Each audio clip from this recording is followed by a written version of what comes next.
Edge winning the Royal Rumble match in 2021 was such an incredible moment to witness. Now, what if I tell you there were rumors that the rated R superstar himself vouched for the win backstage? That's not all. I'm Kevin, and here are 5 WWE superstars who reportedly pushed for themselves to win a big match. Number 5, Hulk Hogan. If anybody won the WWE Championship the way that Hulk Hogan did at WrestleMania 9, there would be no end to the rants on social media. You can tweet out all you want, brother, but you can do it with these 25-inch pythons, HH. However, in 1993, it was a different time in WWE. Chairman Vince McMahon intended to fully move on from the older generation of superstars and establish a new wave led by Bret Hart and other emerging talent. Hart won the WWE Championship from Ric Flair in late 1992, and in the spring of 93 was set to main event WrestleMania that year in Las Vegas with the new rising monster, Yokozuna. As it played out, Bret Hart dropped the WWE Championship to Yokozuna after getting blinded by salt. Yes, his sodium intake was very high because he consumed the sodium through his eyes. You're not supposed to take it in that way. Hulk Hogan lost earlier in the evening in a tag team match and appeared at the main event for some reason and defeated Yokozuna in an instant challenge match in 22 seconds. Oh, brother indeed.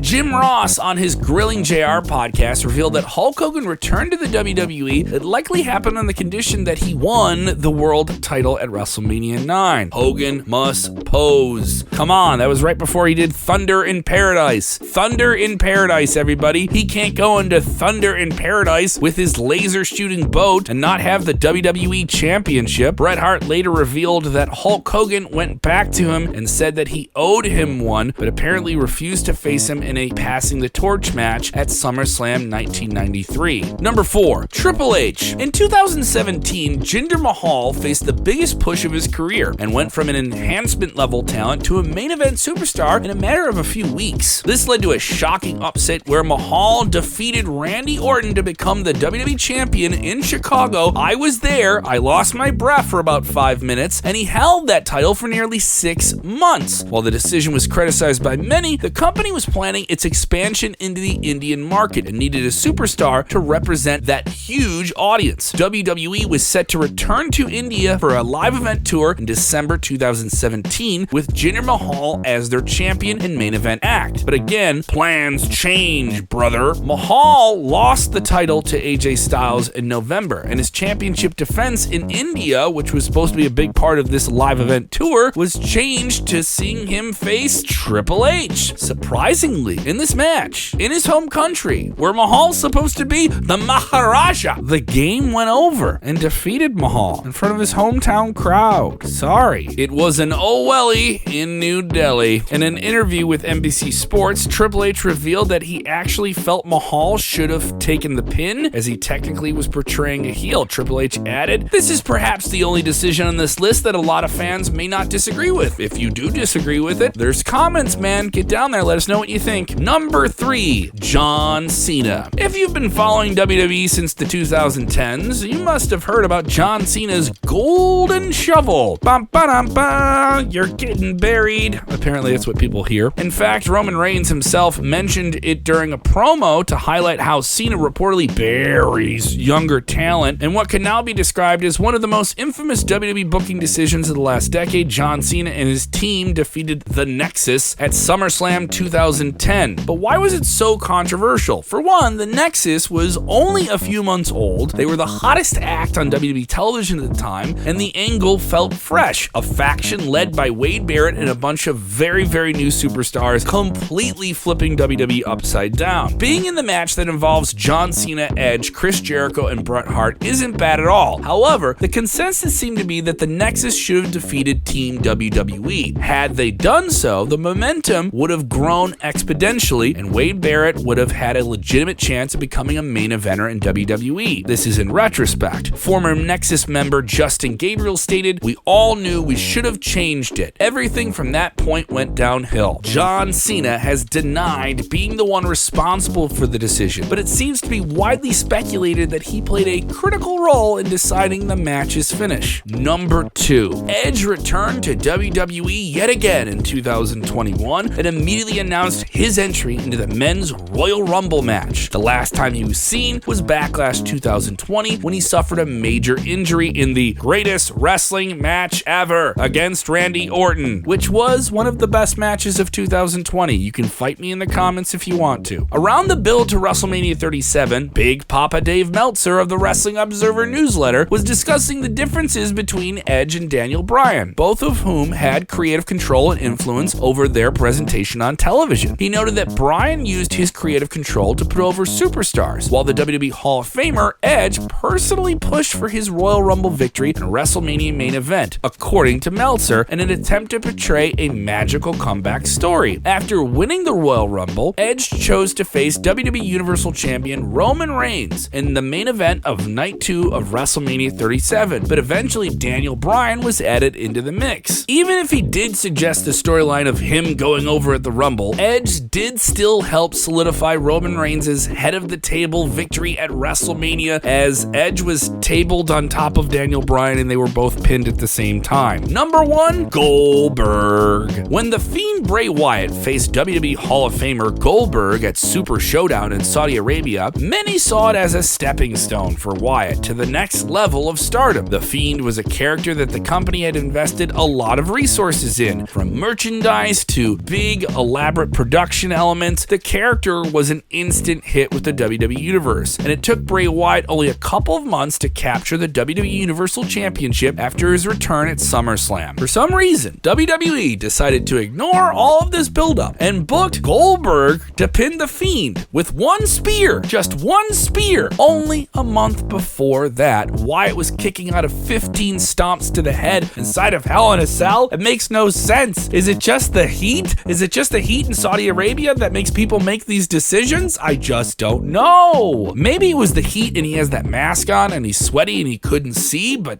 does it really matter when you're a demon person? A report from WrestleZone revealed that it was a last-minute decision because Goldberg didn't want to risk damaging his image. Oh, okay. And the WWE Hall of Famer reportedly used his creative control in WWE to push for the title win, as he felt younger fans needed to see him come out with a big win. They needed to see a superhero. Thanks for watching this video. If you haven't done already, subscribe to Sportskeeda Wrestling here on YouTube or whatever video app you're getting it on. And don't forget to jump into the comments below with your thoughts. Please remember, even though you're going to complain, I know you're going to complain, you should still always do this one important thing, which is enjoy wrestling.